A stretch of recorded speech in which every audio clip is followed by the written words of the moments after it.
Araw ng Biyernes at ito ang kaganapan natin ngayon. Siyempre, bago ang lahat, Easy nga pala, isang OFW dito sa bansang Taiwan. At araw-araw pa din, umaasa ang paggising, may sahod na.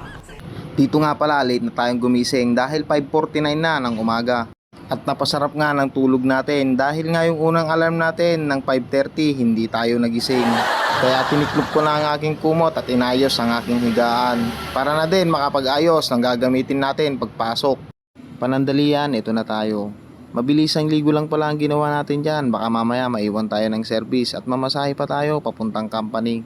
At dahil nga ngayong araw na to, masailan yung susundo sa atin. Ayaw niya kasi ng pamatay-patay. Dapat 6:20 nakasakay na kami sa sasakyan niya. Bali nga pala, lagi ako nagdadala ng panyo at extra kong damit. Para kung mapagpawisan man tayo, meron tayong gagamitin at magpapalitan kasi yung uniform natin yan napakainit.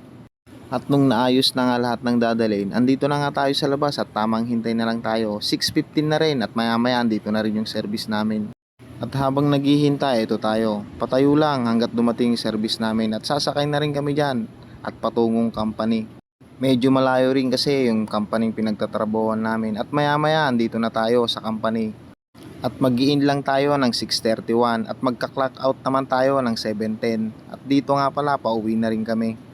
Dito nga pala sa kampaning pinapasukan namin, bali 12 hours lagi ang duty namin kaya lagi kaming sagat at pag uwi laging bulagta.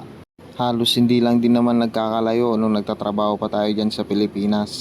Trabaho, bahay at makasamang pamilya. Ganun lang tayo dati sa Pilipinas pero dito ngayon hindi na. Dahil pag uwi mo galing trabaho, lagi ka na lang mag-isa dito, laging mag-isang kakain.